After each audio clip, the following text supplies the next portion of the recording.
जी friends, आप देख रहे हैं YouTube channel voice of Kayani और मैं सफदर खान क्यानी। अच्छा फ्रेंड्स, सवाल एक बड़ा इंपॉर्टेंट आ रहा था कि एचपीएलसी सिस्टम को हम कैसे प्रिपेयर करते हैं फॉर एनालिसिस, यानी कैसे उसको हम रेडी करेंगे कि वो एचपीएलसी आपके एनालिसिस के लिए रेडी हो। तो आज इस वीडियो में आपको स्टेप बताता हूँ, एक वे बताता हूँ, बहुत इंपॉर्टेंट चीज़ है। इसमें लोग गड़बड़ करते हैं जिससे आपके सिस्टम पर इम्पैक्ट आता है। तो हमेशा इस प्रोसीजर को फॉलो किया करें जिससे आपका सिस्टम अलाइन रहता है। तो वो देखते हैं कि कैसे आपने अपने सिस्टम को रेडी करना है फॉर एनालिसिस। बात ये थी कि अगर शिमाट्सू का ब्रांड हो या वॉटर्स का ब्रांड हो तो दोनों में किस तरह रेडी करेंगे। तो इस दोनों में कोई बड़ा डिफरेंस नहीं है, ज़ाहिर है तो एचपीएलसी है, लेकिन कुछ पॉइंट्स कुछ डिफरेंस होते हैं, कुछ कंडीशंस डिफरेंस होती है थ्रू सप्लायर। तो वो मैं पैरेलल आपके साथ डिस्कस करता हूँ। अगर आपको पता है कि वाटर से या ब्रांड से, सबसे पहला स्टेप्स जो होता है सिस्टम को रेडी करने के लिए, आप फ्रेशली प्रिपेयर्ड सॉल्वेंट्स बनाते हैं जिसमें कि आपका प्योर फिल्टर डिस्टिल्ड वाटर हो। आप फ्रेशली प्रिपेयर डिस्टिल वाटर ले, उसको फिल्टर करके डीगैस कर ले, ठीक है। और उसके बाद दूसरा स्टेप है आपका मोबाइल फेस। मीनवाइल आप अपना मोबाइल फेस ही बनाते हैं जिसपे आपने एनालिसिस करने जाना है, ठीक है, जो आप प्रोडक्ट टेस्टिंग करने जा रहे हैं। ये दो चीज़ प्रिपेयर करने के बाद फिर आप एचपीएलसी पे आते हैं।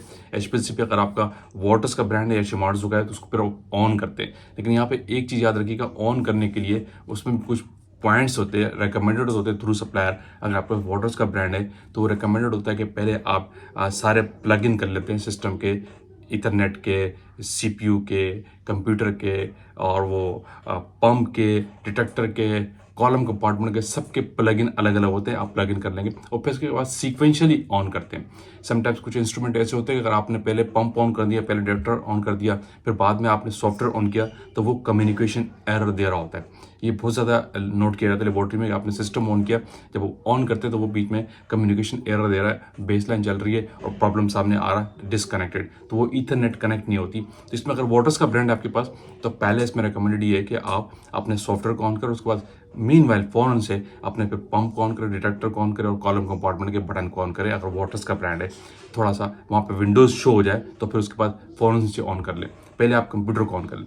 वाटर शिमाट्सू का भी इसी तरह पैरेलल होगा, ओके। वो भी इसी तरीके से आपने सिस्टम आगे पीछे ऑन करके कहना है कि सप्लायर आपको क्या कहता है। क्योंकि मैं ज़्यादा वाटर्स चलाता रहा हूँ, मैंने वाटर्स का ब्रांड ज़्यादा चलाया, तो उस पर सप्लायर की रिकमेंडेशन ये होती है और ये केयर किया जाता है क्योंकि इससे फिर कम्युनिकेशन एरर आता है।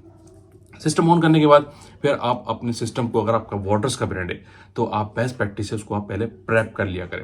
अब प्रेप क्या है कि आप अपने सिस्टम के अंदर यूनियन लगा के, वाटर्स के ब्रांड की बात बता रहा हूँ, वहाँ पे प्रेप का ऑप्शन होता है। तो आप सिस्टम के अंदर कॉलम नहीं लगाएं, जस्ट यूनियन लगाएं। यूनियन आपके पास अवेलेबल होती है, वो लगा के सिस्टम को वाटर्स पे प्रेप करें, सही है। और प्रेप ऑटोमेटिकली ऑफ हो जाता है 5 मिनट बाद, 3 मिनट बाद। जब ये प्रेप हो जाए उसके बाद उसको प्योर मिथेनॉल पे आप उसको प्रेप करें।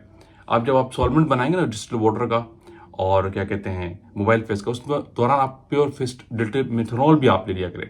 मिथेनॉल को वैसे फिल्टर करने की जरूरत तो नहीं है, अगर डायरेक्टली सिर्फ प्योर मिथेनॉल यूज़ कर रहे हैं तो आप प्योर मिथेनॉल की डायरेक्ट बोतल भी लगा सकते हैं।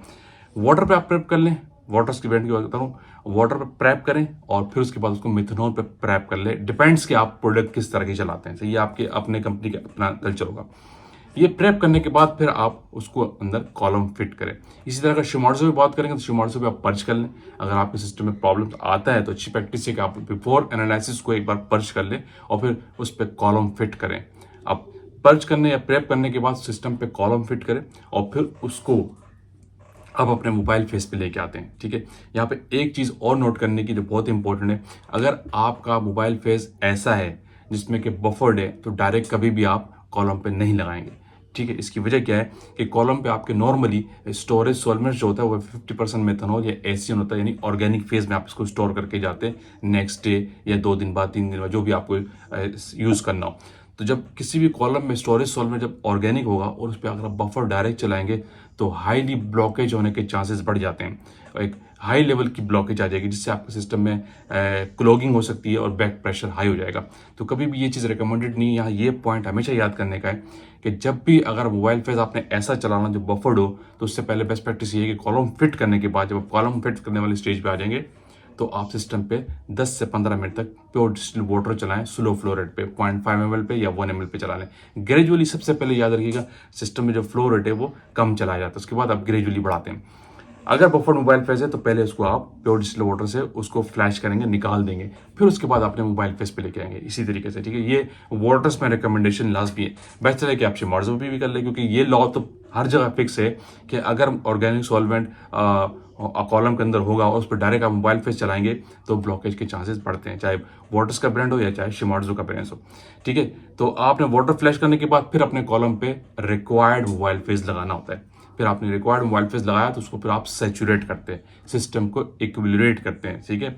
अब टर्म्स तो मैंने याद, कहीं आपको प्रेप की चीज़ों की ये आपने याद रखनी है, ये वाटर्स के अंदर लाजमी रिकमेंडेड है, अच्छी प्रैक्टिस है, आपको प्रेप लाजमी करना चाहिए बिफोर एनालिसिस। तो जब आप मोबाइल फेस अप्लाई कर देंगे तो फिर आप सिस्टम को स्लोली ग्रेजुअली अपने फ्लो रेट को बढ़ाएं। शुरू में आप 0.5 ml या 0.2 ml पर मिनट पे चलाएं सिस्टम को, ताकि आपकी बेस लाइन स्टेबल हो जाए, ठीक है। जब बेस लाइन स्टेबल होती है, इसी तरह वाटर्स पे भी ब्रेंच और शिमार्जो पे भी जो भी इंस्ट्रूमेंट है, पहले आप 0.5 पे चलाएं, फिर 0.8 पे चलाएं, फिर उसके बाद अपने रिक्वायर्ड ml पे लेके आए, 1 ml पर मिनट आपका फ्लो रेट है या 1.5 ml पर फ्लो रेट, जिस पे आपने एनालिसिस करने जो मेथड में रिकमेंडेड है उस पे लेके आएंगे। जब आपका सिस्टम अलाइन पे चल रहा हो, सिचुएशन पे चल रहा हो, बेस लाइन स्टेबल हो जाए, तो इट मीन्स कि आपका सिस्टम रेडी है, प्रिपेयर्ड फॉर एनालिसिस। इस दौरान आप अपनी स्टैंडर्ड प्रिपरेशंस करते हैं, जिसमें आपका सैंपल बनाएंगे, स्टैंडर्ड बनाएंगे, सिस्टम आपका अलाइन हो चुका है। और बेस्ट प्रैक्टिस ये होती है जब आपका सिस्टम सेचुरेशन पे चल रहा हो तो उसको मीनवाइल आप स्टैंडर्ड बना लेते हैं, ताकि आपका टाइम और सॉल्वेंट बच जाए।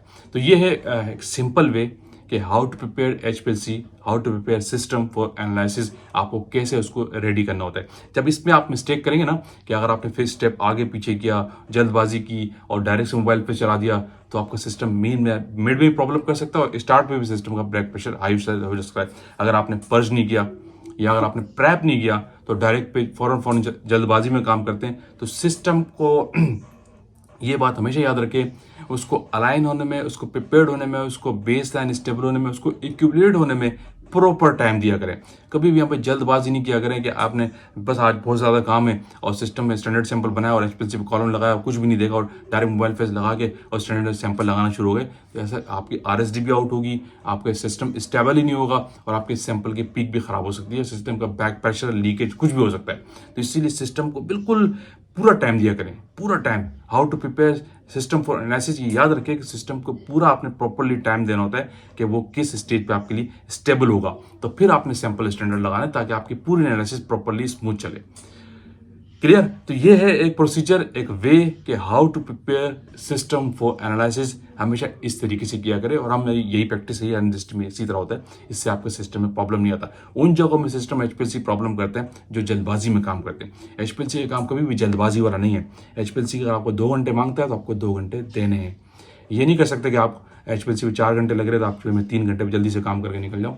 HPLC का ऐसा काम नहीं, कोई टाइट्रेशन नहीं है कि आपने ये कर लिया तो वो प्रिपेयर कर लिया, ये बना दिया, आगे पीछे कर दिया, नहीं। HPLC पे काम करना है तो सारे प्रोसीजर को, स्टेप्स को आपको फॉलो करना होगा, जो मैंने आपको बताया कि सिस्टम को स्टार्ट और प्रिपेयर कैसे करना है, तो इस प्रोसीजर से किया करें।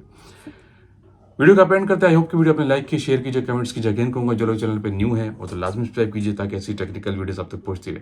Thank you for watching. अल्लाह हाफिज़।